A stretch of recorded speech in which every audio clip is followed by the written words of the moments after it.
Емдерушілер, қазір біз Көктөбе Анабұлақ суының басында, дәл мынау Анабұлақ суы шығады, және осы жерде үлкен кісілер отыр. Көбісі бұл судың пайдасын білет, және Тасболат атам осы судың, яғни жарыққа шығуына сіздерге ішіп жатқан мынау суларыңыз бар емес пе? Жарыққа шығаруына негізгі себеп болған осы Тасболат атам. Ата, енді қалыңыз қалай, жаңа жылыңызбен? Осы су туралы тағы да ақпараттар айтып кетсеңіз. Құда қаласа мінекей 99 жылы анамыздың жаңа үйге келген кезде комада жатқаннан басталды. Содан отырған шалдар айтты, мына шешең мына ахуалда қазір дүниеден өтеді. Енді әрекетіңді қыла бер. Егер осыдан әлі тірі қалған адамдарды көрген жоқпыз. Қазір осы тұрыста өлсе, шешең имансыз кетеді. Молданы әкеп иманын үйіртіп қой деді. Содан мен не деймін? Ләжім жоқ. Барып молданы әкеліп, шешемді жаңа иманын үйіртіп, жаңадай жүрсем, бір уақытта әйелім менімен бірге жүріп, кеткен сол уақытта жаңағы ахуалға түсіп қалған ғой шешем. Ол өзінен өзі жаңа Ташкентте Шахадыр деген докторымыз бар еді. Сол докторды әкелуге кетіп қалған екен. Сол уақытта ол да келіп қалды. Сөйтіп ол келген екен, доктор дереу жаңағы бірінші тамырларын ұстап, диагнозын өзі біліп алды да, одан кейін айтты, мынау деді, одан кейін система салды. Бірінші системада хабар жоқ. Екінші системаның жартысына барғанда шешем ыңырсып тіріле бастады. Содан кейін мына доктор айтты, мына шешеңіз деді, құды осы ауруды жеңіп кетудің күш қуаты бар екен деді. Мынау сіздердің докторларыңыз айтып отқан сервис пешін емес деді. Бұл деді, өт жүрмей қалған деді. Өт асқазанға түспегеннен кейін денеге тарайды деді. Міне дене сарғайып оны көрсетіп тұр деді. Енді деді, бірақ деді, құды осы ауруды жеңіп кететін әлде күш қуаты бар екен деді.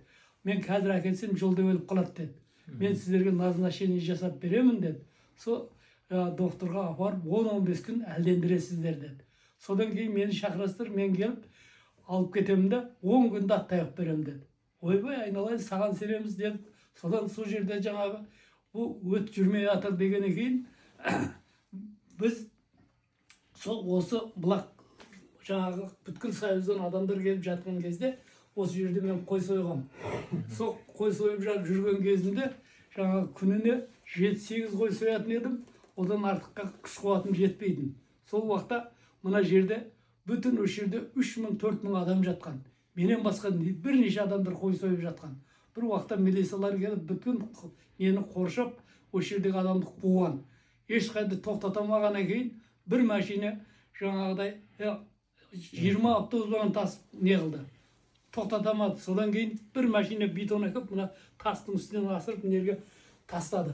Нерді сөйтіп бекітті. Ол астына жаңағы суға кірәлін құйды. Содан кейін барып жаңағы бетонды тастап, бүткіл адамды қуалады. Енді деді, қайтыңдар, бұны ішуге де енді болмайды. Қайтыңдар бәрің деді. Сөйтіп жаңағы содан барлығы енді тарап кетті. 87 жылы. 86 жылы. Содан бәріміз кеттік. Содан жаңағы қазіргі менің шешем ауырып жатқан уақыт 99 жыл еді. 99 жылы сөйтіп жаңағы сондай айтты, жаңағы Шахадыр сөйтіп айтқан екен, әлі жоқ, біз жаңағы өше ауылдың біреуінің атын алып, мен өше жерден келіп 22 бақтар суап кеттім. Осы неден. Енді ол уақытта су тасты тесіп шығып кеткен ғой, жаңағы бетон тесіп шыққан. Содан жаңағы апарып бірінші стаканын бердік. Бірінші стаканын қалай көтерген болса, ақырына дейін шығып қойды. Оған дейін бір қасық су ішсе де қайтарып жатқан адам. Содан жаңағы доктор айтты, мына суға деді, айран қосып, шалап, шайқап беріңіздер деді. Майын тастап деді. Майымен болатын болса, тас жылжып кетеді да, өне кейін өтті, операцияға алып тастауға тура келеді деді. Соның айтқанын істеп, жаңағы нені шақырып, скорыйды шақырып, шешемізді больницаға жатқызып, суға айранды қосып, айранның майын тастап, жаңа 15 күн жатқызып, қайтып әкелдік үйге. Қайтып әкелгеннен кейін жаңағы нені шақырдық докторды. Доктор келді, келіп барлық тамырын олай ұстады, бұлай ұстады. Бір уақытта бізге қарап күледі. Дейді, сіздің шешеңізге енді доктордың керегі жоқ дейді. Қалай керегі жоқ сонда. Мен дедім, мінекей қазір 15 күннен бері қарай айранман, суман, дәрімен, үшеуінен басқа еш нәрсе ішкен жоқ. Сонда мен шешемді айранман, суман, дәрімен бағам ба дедім. Сөйтіп болмайды, тағын күлді. Шешеңіз 3 күннен кейін тамақ сұрайды деді. Бірақ сіз деді, мына суды жаңағы қайтсеңіз де алыңыз деді. Біз мыңдаған адам сауабына қаламыз деді. Соның бір сөзімен жаңағы 3 күннен кейін шешем, маған бір нәрсе бересіңдер ме, өлтіресіңдер ме дейді. Содан құданың құдіреті ары қарай тамақ неріп кетіп, ешқандай докторға да барған жоқ, ішіға барған жоқ. Осы судың ішуіменен жазылды ары қарай. Содан кейін біз ауданның әкімшілігіне барып, жаңағы осы жерден жер сұрадық. Сөйтіп не керек? 15 жылда жеке меншікке, 10 жылда жеке меншікке айналдырып алатын қылып, жаңағы не жасап бердім. Сол не бойынша бірінші арендаға алдық, кейін жаңа жеке меншікке айналдырып алдық. 25 гектар жерді. Мінекей қазір Құдайға шүкір бүткіл Қазақстаннан адамдар келіп суымыз ішіп жатыр, не қылып жатыр. Міне сол уақытта бірінші жаңағы осы жерде бір өзім жаңағыда ешкім жоқ жатқан кезімде, мына Бекбосын деген өзіміз бұрыннан жаңағы таныс едік, өзіміз бірге жаңағы не бір күн қарасам жаңағыдай жолда жаяу келе жатыр. Ей, Бекбосын не болды? Мен де жаяу едім жаңағы. Сөйтіп, ей, Бекбосын не болды? Ахуал мынандай болып қалды. Не болды десем, айтты, көке, қазір мен осындай болып қалдым ғой. Мен пенсияға шығарып жіберді. Қазір мінекей доктордан келе жатырмын, үйге аман есен жетіп алсам деп келе жатыр едім. Жаяу сіз жолығып қалдыңыз. 10-15 минут сізбен сөйлесіп, сәл демалып алатын болдым. Кәмпір шалдар ұқсап жолдың жағасында отыруға ұяламын. Енді Құда қалса, не болды деп осындай докторға бардым. Жаңағы қазір недемін, пенсиядамын. Мен айттым, сен жүрсейші тауға, менімен бірге. Бір пайдасы тиіп қалар осы судың. Сонша адамдар келіп ішкен ғой бұны. Дебім, кән енді деді, оған да жағдайым жоқ деді. Жағдайым болса, жүр мені өзім Құдай қаласа. Мен де жаңа жоқ, қарқылдап атқан жоқпын. Жаңағыдай амалдап, сіз жатамыз екеуміз. Бір өзім жатқаннан көрі екеуміз жатайық. Содан, кән енді деп барсам барайын деді. Сонынан ертесіне біреудің машинесін жалдап алып келдім о жерге. Міне о жерде екеуміз 17 күн жаттық. Енді ар жағын өзі айтсын ары қарай. Иә, ары қарай өзіңіз жалғастырыңыз. Қай жылдар еді? Ол бір 98-99-дарда, менің өзімнің де 98-99-дарда бір аурулар жабысып, бір 40 ауру қозып, бір қатты қиналған кездерім болған. Сонда бауырым сары ауру болған, сары аурудың кейін гепатит Б болды. Сол одан кейін хронический пилонефрит болған, бүйрегім, давлением 220-230 сондай болып кетеді тұғын. Бүйректе тас, өтте тас. Сол мәселелер мені қатты қинады. Сөйтіп жағдай нашарланды. Денем бауыр ауырғаннан кейін денемнің барлығын әртүрлі бөртпелер, жаралар басып кетті. Давление 220-дан түспейді, арбасы бір 200-ге түсер, ары қарай шашып тұра береді. Сонымен доктордың емін алам, доктордың емі бір 5 күн, арбасы бір 10 күнге кейін шамада жетеді, ары қарай қайтадан басталады жаңағы. Басым киіз болып, жаңағы 100 метр жүруге ахуал жоқ қой. Кемпір шалдар сияқты әр талдың түбінде басқа жерде бүйтіп отырғым келеді, бірақ жап-жасысын көкірегі жібермейді жаңа. Сөйтіп доктордан қайтып жатқан кезде ғой жаңа көкеммен жолыққаным. Ол кезде жаңа пакет дәрі ішетін уақыттар. Сөйтіп көкеммен жолықтым. Көкем жаңа осы бұлақ туралы айтты, әппесе мен де осы жерде туып өскен ғой. Бірақ естісем де мән бермеген кез ғой енді жаңа. Сонымен бір күн әп кетем деді. Сонымен енді көптің бірі шығар енді жаңа. Қанша адамдар айтады, үйтеді жаңа. Бәрі істей бермейді ғой. Көкем бір күннен кешке таман есік тақылдатады да, кеттік па дейді. Қайғы кеттік. Мен лесенен енді бастаған жағдайым бар тағы. Бір курсын. Сөйткенем дәріңді ала да жүр болды. Сол жерден пәленше адамдар жазылған, үйткен бүйткен дейді, біреуін танимын, біреуін танымаймын жаңағы. Сөйтіп тәуекел деп кеттік. Сонымен келдік мына жерге. Мына күн суытып қалған кез. Жұтынсам тамағым ауыра беретін тұғын, уже бір 6 айдан асып кеткен, ошын жазылмайды ғой, иммунитет жоқ та. Сонымен келіп, енді қиналып кеттім енді. Әшейін жүрген кезде қиналатын, сол машинамен келіп қиналып кеттім да, осында бір балдар бар екен. Су бар ма жігіттер дегенем, мына жерде су бар деп жаңа шелекті көрсетті. Содан алып ішкенем, енді айтып отырмын ғой, жаңа күннің суытқан кезі ғой. Көзімнен от шығып кеткендей болып. Содан енді іштім сол суды, сөйтіп жаттық. Сонда бір-ақ рет бір ішкенде ертесін азанда уже жұтынсам тамағым 6 айдан бері жазылмаған тамақ жөтел ошын жоқ болып кетті ғой. Не деген бұл неме деп алғашқы келген уақытта сенбей келген ем. Көкем өзіне сенбедім. Пакет дәрі ішетін адам қара сумен жазыла ма деп. Көкем қызық қой деп қой, көкеме қапа болып қоямын жаңа.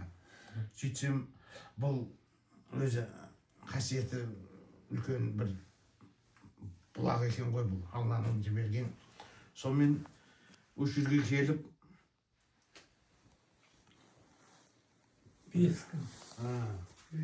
Жалпы алғашқы 5 күнде енді байқадым, уже былай жақсы болып отқанды байқадым, бірақ менің денеме сіңіп қалған нәрсе 4-5 күнде уже мен барып докторға барып, жаңа дополнительно өзім тексерілмесем, ол уже ары қарайға жіберіп қойсам, уже қатты қиналып қалатынымды білемін. Сонымен көкеме айтам, көке, осындай уақыт болды. Мына жерде ол кезде тауда движение жоқ қой. Ауылға жете алмай қалмаймыз ба деп. Жаңағы сөйтіп, онда сәл маза қиналып атпасаң, онда неттеді, шыда, емделе бер деді, жаңағы суын ішіп жүре бер деді. Сонымен суын ішіп жүре бердім. Бұрын жаңа айттым ғой, жаңа 100 метр жүре алмайды деген. Сонымен 6-7 күндері жоталарға шығатын болдым. Ары қарай жаңағы как раз сол күздің кездері долана, сондайларды пісіп атқан кездер, ел қатары сол доланаға барып, кішкене долананы теріп жеп, бір кішкене жинайтын да болдым. Сөйтіп, давлениям, обычно тауда давление көтеріледі дейді ғой. Менің тауда да давлениям көтерілмеді. Байқайым, бауырымның іскені басылды. И давленияның көтерілгенін былайша сезбедім. Сонымен не керек, бір 15-17 күндері уже үйге қайтайын деп шештім. Сөйтіп, кейіннен барып, дәрігерге барып көрінгенінде, ол бауырымның іскені басылғаны, бүйректегі тастың уже бұрын дәу қомақты тас болатын болса, қазір болмайтын құм қалғаны 17 күн ішінде. Жаңағы өттегі тастың тіптен жоқ болып кеткені анықтады жаңағы өзелерде. Сөйтті де, бұл сен тәуіптің дәрісін іштің ба, үйтпеңіз, ондай деп жаңа докторлар ескерту жасады. Мен оларға айттым, мен тәуіптің дәрісін ішкен жоғым, тек бір 17 күн барып жатқаным бар, Көктөбенің басында сол осындай результат берді деді. Докторлар алғашқыда сеніңкіремеді, дегенмен кейіннен бұның елден көп естіп, докторларда осы Көктөбенің суының шипалық екенін біліп, жаңағы олар да өздерінің науқастарға осыны ұсынатын болды. Осыны дополнительно осында пайдаланыңыз деп. Сол қазіргі уақытқа шейін бұрынғы 220 деген давление жоқ. Бұрын түске шейін қабағым ішіп, сондай болып тұратын еді бүйректен. Қазір қабағым іспейді. асқазаным тамақты жақсы қорытады. Өттен қиналу жоқ қазір. Себебі мынау жаңағы тағас құм деген өтте жоқ. Асқазан жақсы қорытады. Сөйтіп мынау Тасболат көкемізге жалпы мына жерге мен өзімнің разылығым, шипалы жер. Бұл жердің аурасының өзі адамды тұрғызуға жетелейтін сияқты, жебейтін сияқты. Суы шипалы. Бұл жерде мен жаңа айтып отыр ғой, көкем осы жерден шипа тапқан деп.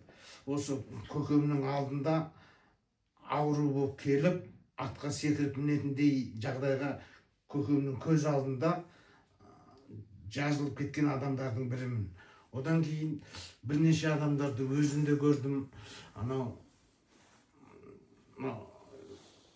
қолтығынан демеп келген, инвалидный коляскада келген науқастар осы жерге келіп, бір атқа мінетіндей, секіріп атқа мінетіндей жағдайда Алладан шипа тауып, жазылып кетіп, алғысын жаудырып атқан адамдар көп. Ол науқастардың біразын өзім де әкелдім, өзім де қарсы алып шығарып салдым. Солармен қазір бұлайша араластықта тұрамыз. Пікірлеспіздер, осы жерден шипа тапқанбыз, осы жерден жаңағы науқас болып келдік, осы жерден шипа таптық. Осы жердің бұл алдау емес, бұл жерде мысалы мен біреу емес, бұл жерде мыңдаған адам десек, дәл осы уақытқа шейін ол шындық. Құда қаласа келіңіздер, судан су ішіп, су пайдаланып, ем табыңыздар. Құда қаласа Алла шипаларын берсін сіздерге. Ой, рахмет сізге де. Келесі деп бұл сізде айтып жүрсеңіз, сізде де қандай нәтижелер көрдіңіздер? Өзім көргенім ба? Иә, өзіңіздің тірідей көргеніңіз нәтижеңізді айтып беріңізші. Мынау көктегі Анабұлақ суыны өзіміз пайдаланып жүргенбіз ғой, ішінде елемейтін едік енді, шын мойындау керек қой. Сол бір күні әйелім өзіге түскен екен, сонда жаңағы тас құм бар деп айтқанда докторлар. Давление жоғары, 180-200-ге дейін барады давление. Сөйтіп, мен жаңағы Сарыағаш курортына көтеп қалдық, сөйтіп екеуміз бөлісіп жатайық бір апта деп алып алдым. Сөйтіп 60 литр су алып алдым канистрге құйып. Сөйтіп барғаннан тек олардың шайын да ішкен жоқпыз, суын да ішпедік. Соны жаңағы терезеге жылы болып тұрады, соны ішеміз. Күнінде екеуміз 7 литр, 8 литрге дейін ішеміз. Сөйтіп бір апта жатып емделіп шықтық, жаңағы ауырып жүреді жаңағы әйелім қайта-қайта. Сөйтіп жаңағы 7 күн өткеннен кейін ауылға қайттық қой. Келгеннен кейін жеңіл дедім, жақсы болдым деді. Елемедім енді. Сөйтіп докторлар қайтадан шақырып, сіз КТ-ға түсуіңіз керек деді. Жаңағы бұрын қағаз бойынша айтып тұр ғой, енді қайтадан тереңдеп зерттейік, тексерейік деген болса керек. Сөйтіп КТ-ға түсіп, құм, не тас, не тұз, ешнәрсе жоқ, тап-таза деп айтты ғой. Сонда жаңағы сол кезде елінше рет осы басымнан өткен, көзім жеткен нәрсе.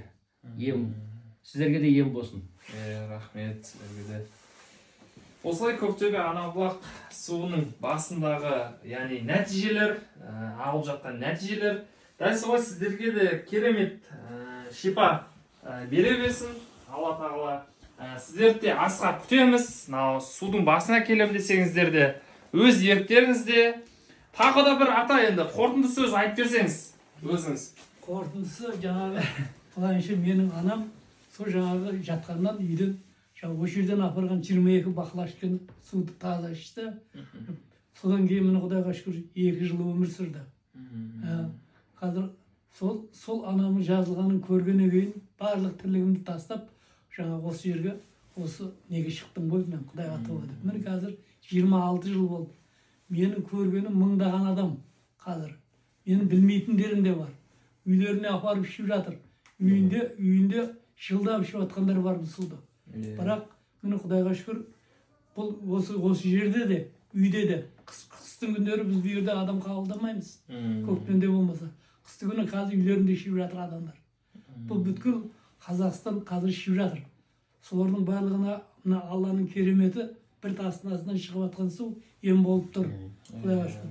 Қазір енді қай суда өттен тасты, бүйректен тас түсіріп жатыр.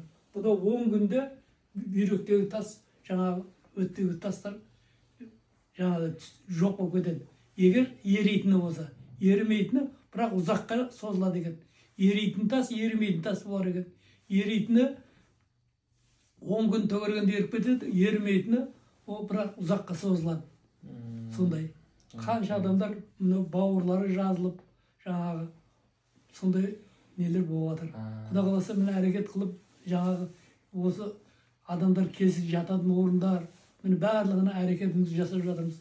Көктемнен бастап Құдай қаласа көбірек қылып халықты қабылдауға дайындалып жатырмыз.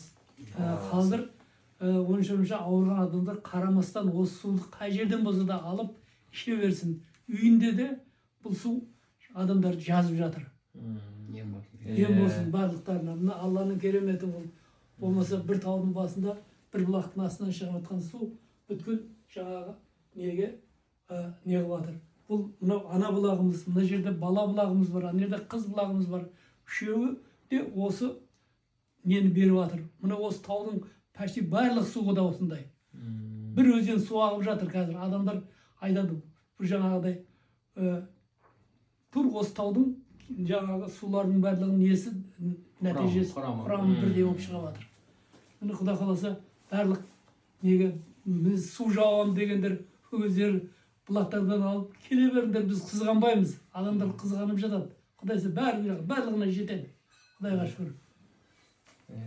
Мінекей мына ерден баламыз осыны қазір осы кішкентай күнінен жас кезінен ақ неше жылдан бері бүткіл Қазақстанға неғып шықты. Рахмет балама. Құдай қаласа абыройың бұдан да өсе берсін. Осы суды жаңағыдай не қыла беріңдер. Адамдардың жаңағы ауруына себепкер болады. Жақсылық жасай беріңдер. Сол Алла шифасын берсін ішкендерге. Сол енді Құдай қаласа 16-шы жылымыз, 26-шы жылымыз бұдан да көп адамдар келіп, бұдан да көп адамдар су ішетін болсын. Барлығы ішкен адамдар жазылып кете берсін. Шифасын берсін барлығына. Сол енді әумин дей жүрсеңші енді. Құдайым боласын. Ата бабалардың аруағы қолдасын. Мынау ана бұлағымыз осы жерде абырой бұдан да асып шипалы болып, бүткіл Қазақстанымызға ем болып, барлық адамдардың ауруына жазылып кете берсін. Алладан не тілесек тілеуімізді берсін. Денімізді сауғысын, өмірімізді ұзақ қылсын. Заманымыз тыныш болып, еліміз тыныш болып, елімізде осындай жақсылықтар бола берсін. Әумин, әумин. Айтқаныңыз келсін. Рахмет сіздерге де. Осылай 23 минут болыпты сөйлегендеріңізге. 23 минут бойы жібереміз еді интернетке. Көреді ғой, қыз баланы бәрі көреді. Жақсы. Көктөбе ана бұлақ суының нәтижесі. Міне, дәл осылай Көктөбе ана бұлақ суының нәтижесі. Міне, таудың басындамыз, бұлақтың басында. Міне, керемет осылай. Біз енді нені бастайық.